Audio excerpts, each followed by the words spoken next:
What's up, Arrow Army? As you see, we are here at Chickasaw. We just got done shooting our indoor 3D, and I have the privilege of sitting down with Ryan Reed, no relation, except for the love of archery. And he is our Kentucky ASA Director, as you all may remember from a couple videos ago, a couple years ago anyways. And we're going to talk about this upcoming ASA season for Kentucky, and it's quickly approaching. We got just a few weekends to get it together, and hopefully the snow melts on us and we can get out and shoot. But thank you for sitting down with me, and we have notes here because we got a lot to cover in a short bit of time. So we're going to try to be efficient here and get everybody a bunch of information that I'm sure everybody's wondering to start the new season here. So first and foremost, a lot of people will be returning to shoot, but if there's a brand new archer who's never done this before, how do they get started? Well, the first thing I would say, Holden, is the Kentucky ASA Facebook page is our go-to resource. We put a lot of information on that page, everything from our qualifier schedule to locations of clubs, all of those things. They're on our Kentucky ASA Facebook page, and that's a good resource to get started. I mostly encourage people, seek out your local club. We're in one of our great local Kentucky clubs here at Chickasaw.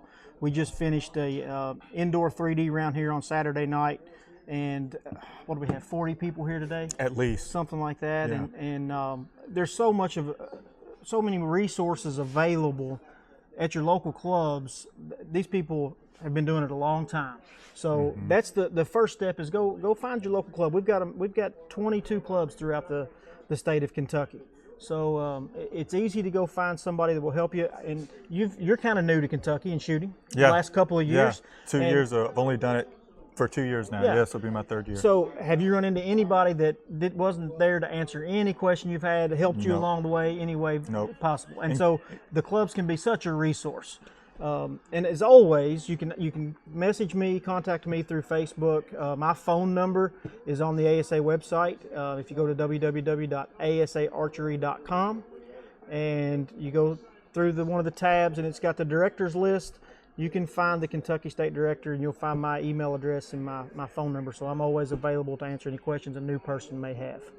And I'll make sure to post both the Kentucky ASA Archery page through Facebook, which is where I predominantly get all my information, in the description down below. So check that out. And I'll also post a link to the ASA page as well down below. So, So when I show up, what can I expect to pay, right? So I know there's an entry fee. Sure. Well, let's talk about first what it means to be part of a Kentucky ASA. Okay. You need to be an ASA member. That's a national membership that makes you a member for Kentucky, the Kentucky ASA Federation. You can get those memberships through your local club. And again, I'll reference that Kentucky ASA Facebook page as a place that you can look up some of our clubs, and they have memberships for sale right now. So you get your membership there. That gets you in the door. And so then you can show up to one of our mini qualifiers. So far, I think Trish and my wife, we've been working on the schedule, and we've got 41 qualifiers scheduled starting the weekend of February 1st through our state championship that is July 26th and 27th at Gasper River in Bowling Green, Kentucky. So plenty of opportunities to shoot, a lot of weekends with 2 and 3 qualifiers. So you'll be able to find out the qualifiers that you can make. So be a member, become a member, ASA member, show up, shoot the qualifiers, and show up with whatever equipment you've got. If you're new to this, we've got classes everywhere from somebody shooting a traditional bow with a wooden riser and a string and some traditional wooden arrows, all the way up to semi-professional level where you've got compound bows with long stabilizers and scopes and everything in between. So hunting bows, traditional target bows, recurve, bear bow. We've got classes for all that, and you can find the class information at www.asaarchery.com. Yeah, that's actually how I got started a few years back. I didn't have a big target set up like I did today, but I caught the bug with my hunting bow back a couple years ago. So and I did the same. Yeah, I showed up with that rig, shot, fell in love with shooting at foam, and then have just grown into the sport since then. So, and then as far as cost of shooting holding, it's $50 for an individual ASA membership. That lets you shoot the qualifiers, lets you shoot the state championship after shooting the qualifier. It also, as a member, you can shoot any of the national pro-ams, and those 6 pro-ams are listed on the ASA Archery website. You can find that information. $50 for an individual ASA membership, $70 for a family. So husband and wife and kids, you know, whatever the situation is, you can shoot or join as a member for $70 for your entire family. Now, when you show up to shoot a qualifier, so we're going to have some qualifiers here at Chickasaw this year. I think a couple of them are on the books. Yep. The first one you want to shoot was here at Chickasaw, you would sign up for an adult, any adult class, which is high school age or older. That fee is $30. And kind of a breakdown of that, $5 goes back to that National ASA organization, $5 goes into the payback, and then the club retains $20 to help pay for targets and maintenance of the club, and helps us keep clubs available to shoot at here in Kentucky.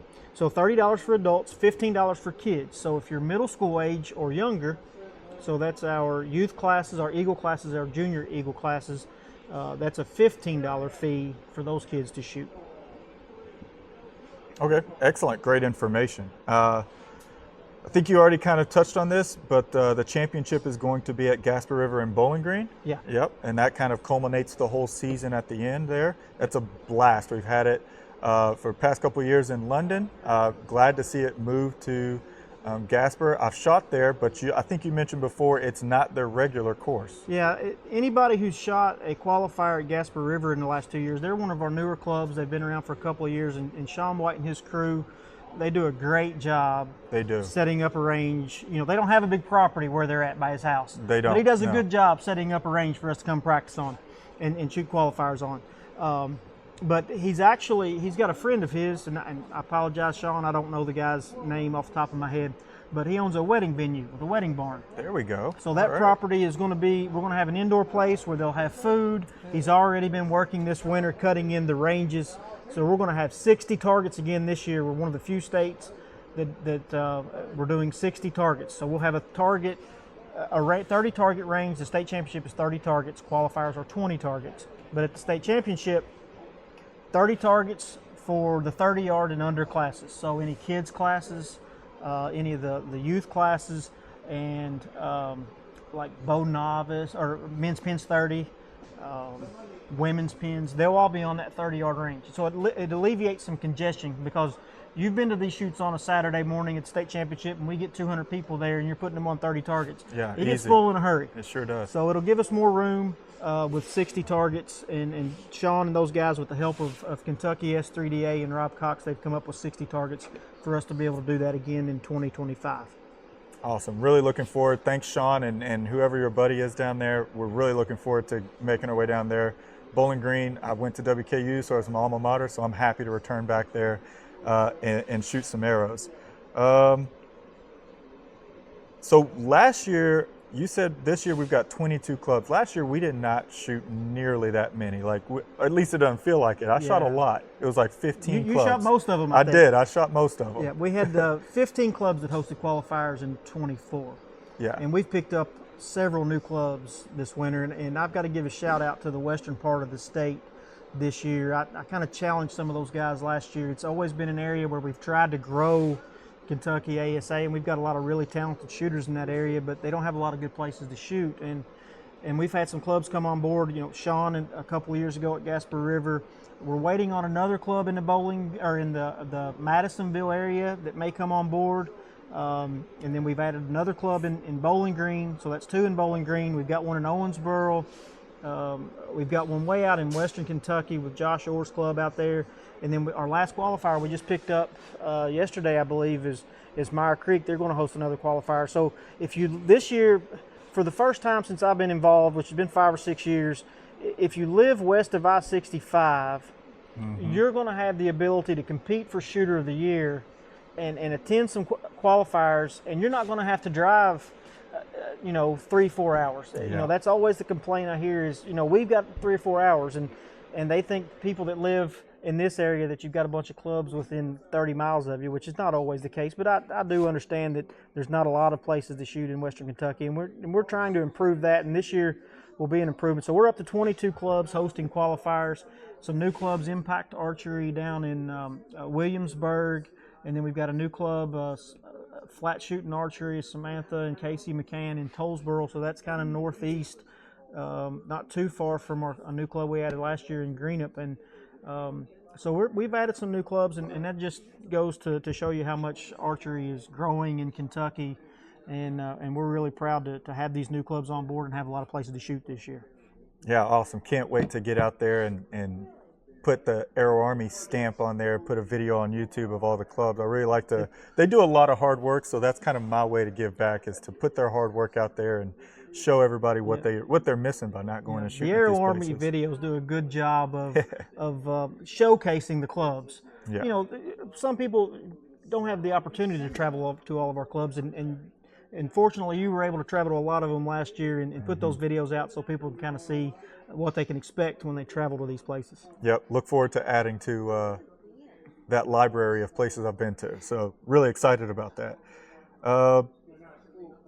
So I know for the past 2 years, you probably don't have the numbers right off the top of your head, but I know consecutively the past 2 years I've been to this, we have broken records as far as participants. Like, really looking like we might do that again this year, especially with new clubs coming on board. That might offer more opportunities for more people to show up. The opportunity's there for sure, and so far this winter we kind of gauge what's going to happen when it comes to 3D with kind of the passion at the indoor time period right now. What are our clubs seeing for attendance? And I've shot Chickasaw here a few Saturday nights. We shoot 3D, and then some Sundays. And you guys have a league here, I think, on Tuesday night. Yep. And the place is full. Yeah, it is packed. So a lot of new faces, people that I've not seen on a 3D range. So hopefully we will continue to see that growth. When I started 5 years ago, I think we had 12 or 13 qualifiers, maybe less than that in the entire state. And our state shoot less than 100 people. We've grown that. We've been over 200 a few times, and we're one of the top states in the federation. We work closely with states around us and other states in the federation to bounce ideas off on way to grow. And Kentucky's done a good job leading the way in a lot of areas, and we look to continue to do that. But we're able to do that because we have a lot of talented shooters in Kentucky, and we've got a lot of people that support our Kentucky ASA clubs, and that's the most important thing. Yeah, and you just mentioned something that I've always been amazed. I've been to at least 1 or 2 competitions for the past couple of years where I'm in Kentucky and I'm shooting a Kentucky event, but there's somebody either from Tennessee or from Ohio or from Indiana. So like, that's awesome. So if you are in the surrounding area of Kentucky and you see the list that we have up of places to shoot, by all means, cross that river, cross that state border, and come over and shoot with us. It's a great time. And how many do you need to qualify or to make it to the state? I mean, our goal is always to have a 300-person state shoot. That's our goal. Okay. We've worked up from 70 to 125 to 150 to 220, and that's my vision. Is for us to get 300 people at a state shoot. I think we can do it. I'd like to see the kids participate. We've got some stuff going on with our Shooter of the Year program this year, and we'll talk about Shooter of the Year a little bit later, but some good things trying to promote to get the S3DA kids. We have such a great group of S3DA clubs in the state of Kentucky, and teams and coaches and facilities, and we've always kind of struggled getting them to come and shoot our ASA state championship. And I know those kids shoot every weekend. They're traveling around, and the parents, right. and I've followed travel baseball and soccer and done all that stuff, and I know it's time consuming. And so when it comes to the time for our state championship to get going, those guys are kind of done for the year. But I'd implore them one time to come this year to Bowling Green. We're going to have a range set up for you. We've got a Shooter of the Year program that will incorporate some of your S3DA scores, and take advantage of that and help us break records, because if we can get 100 kids to the state championship, I think we can really get close to that 300 number. Yeah, I think we can do that this year. So if you're out there and you're thinking about it, hey, come be part of this record-breaking group of people. Get your name on one of those scorecards and on the spreadsheets that Trish puts out, and make sure that you're part of this record-breaking number. Um, do I need to shoot an event before I go to state? Yes. Okay. To shoot the state championship, this is the way. These are the people that are qualified. Any youth eagle or junior eagle can shoot the state championship without shooting a qualifier, so they're automatically qualified. Okay. If you are high school age or older, then you must shoot a qualifier or a dual state qualifier that's held in another state that is a dual state with Kentucky, and that would qualify you for the state championship. And the one other way is if you are a lifetime ASA member, and we have a few of those here in Kentucky, but those things will qualify you to shoot the state championship in July at Gasper River. Okay, awesome. So one thing that I know you're excited about, and I kind of am too, because I actually got to shoot with John last year, is introducing a new class to Kentucky ASA, right? We are. I had a fellow, John Starks, who represented Team USA overseas back this summer, this fall, shooting, I believe he was shooting a longbow. I believe so. But he qualified, and John he reached out to me. It's he works at Ops Supply. I think he's doing some clinics and things like that. That's one of the one of the shops in Kentucky, and Ops is. I think they're in Simpsonville, I believe. They're on 64. Yeah. And so he's doing some work there, and they've got some things happening in the traditional world. And Kentucky's always had a big traditional community, but they've not been associated with ASA. Mm-hmm. You know, I think we've tried to bring him in, but I think John is going to be the one to bridge that gap. And he reached out to me and he said, hey, can we bring back a traditional class? And I said, well, if you can bring me some shooters, we'll have a class for sure. And so I think they're going to do that. So we're going to bring back a traditional class. The rules can be found on the Kentucky ASA Facebook page. Mm-hmm. One thing I want to make very clear, this is a Kentucky class. You can't go shoot traditional at a national pro-am. It's not recognized as a national class, but Kentucky's recognizing it. We're going to give away a Shooter of the Year belt buckle in the class. We're going to give away a state championship belt buckle in the class and some monetary winnings depending on how many people shoot in the class at the state championship. So we want to get those guys out to guys and gals out to our ASA ranges and see what ASA is all about. And we're looking forward to that traditional class this year. All right. So the main reason I think a lot of us shoot, or at least what we strive to, is SOY, Shooter of the Year. So what do you need to let us know for Shooter of the Year this year?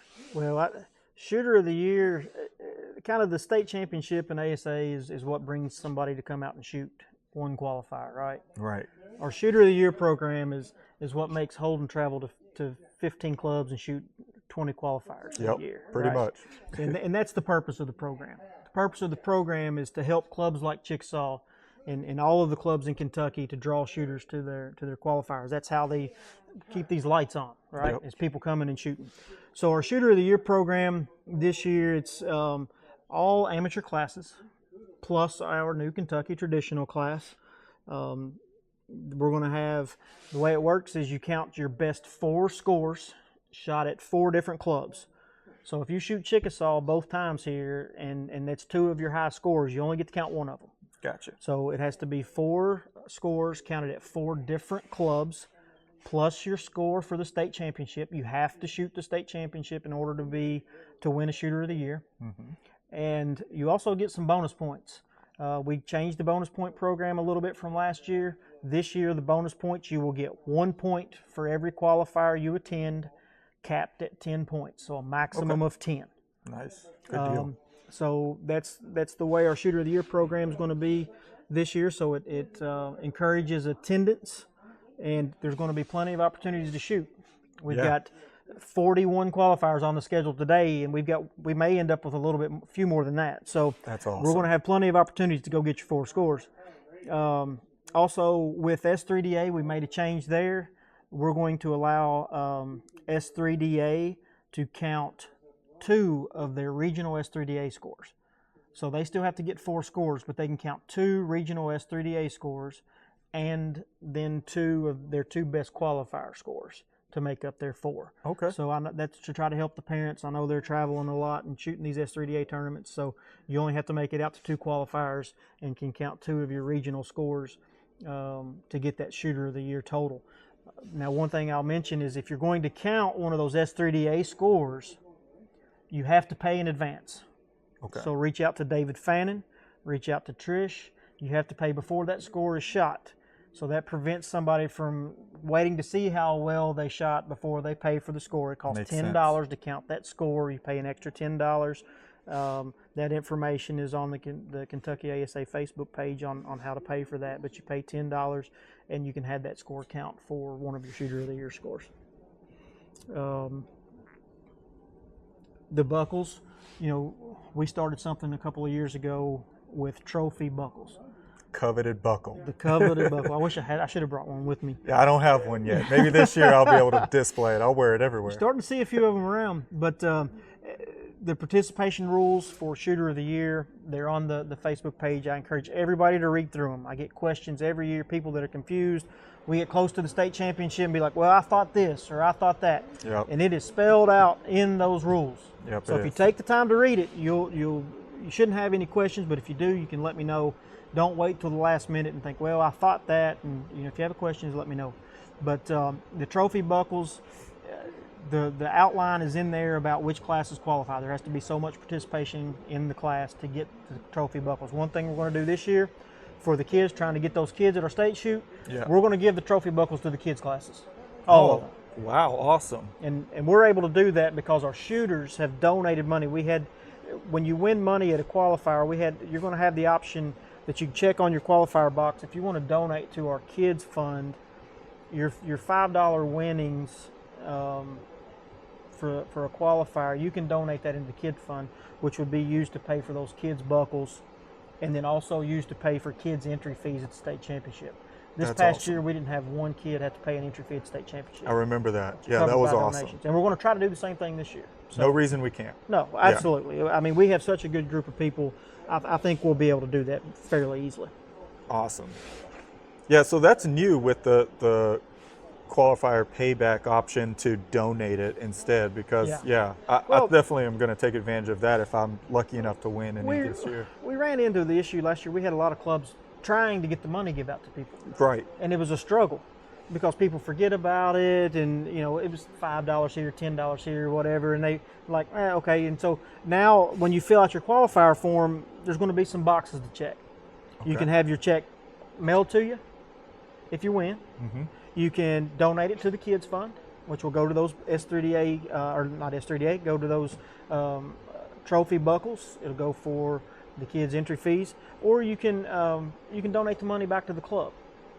You know, these clubs, they're not sitting on gold mines. You know, these targets are getting more expensive every day. I price cores there $85 for a core now, and so those will be your options, or you can pick it up the next time they have a qualifier. You know, how many times did you visit a place? 2 times last year. Yeah, quite a bit. Over and over and over. Yeah. So, you know, have them hold it, you get it the next time. But we don't want these clubs having to scramble to get money out. Yeah, and try to keep up with all that, especially with so many classes. It's a nightmare. Yeah. Well, awesome. And so I know everybody, we definitely just have to give a big shout out to Trish, your better half, on all the work that she does with the scoring. So like, I know after the weekend, we're all like, okay, how did I do? Where do I match up? Like, where does the rankings rack and stack? And that's always fun to watch. So this isn't like a go to one club, shoot, and then you do what you do, and you don't know what the result was. No, usually within that week or a couple weekends, if they're busy at Foley or at some other national competitions, once Trish gets caught up, you get to see, how did I match up? Was this one of my top 4 scores? How, where am I ranking? And that's really been a lot of fun for me the past couple of years, learning how that works. And just want to give a huge shout out, because I know that's a lot of work on Trish. She does a lot of work behind the scenes, and that's definitely the biggest job, is keeping. We had 1,200 qualifiers shot in Kentucky last year. Wow. So that's 1,200 entries into a spreadsheet that she's tracking and sorting for shooter of the year and keeping it all straight. And she doesn't make many mistakes. She's an accountant by trade, and she does a pretty good job keeping those spreadsheets. And I know everybody's excited to see the scores, and we try to get the clubs to put their scores out pretty quickly after a tournament concludes, and our clubs do a good job of having scores out, Sunday evening or Monday at the latest. And it's not like that everywhere. Our clubs do a good job of that. But yeah, Trish compiles all that data and puts it in there, and everybody enjoys seeing where they stack up for shooter of the year. And we always have a bunch of tight races that come right down to the end. Yeah, definitely last year it was exciting to watch some of those shooters and how close they all were. I believe we have covered everything that we wanted to cover today. Thanks for sitting down with me. And once again, everybody, links are down below. Become a member in ASA and then come out and shoot. Just find a local club. I will probably produce a document or a spreadsheet that's going to have the club names with the dates beside of them. And if you click on the club name, it will direct you to the Google Maps so you can see where they're located. So maybe that'll help people locate these places, see which one's closest to you, etc. So yeah, links down below in the description. Thanks for sitting down with me, Thanks, Brian. Alton. Appreciate it, buddy. Look forward to seeing everybody out there on the course. Aero Army, out.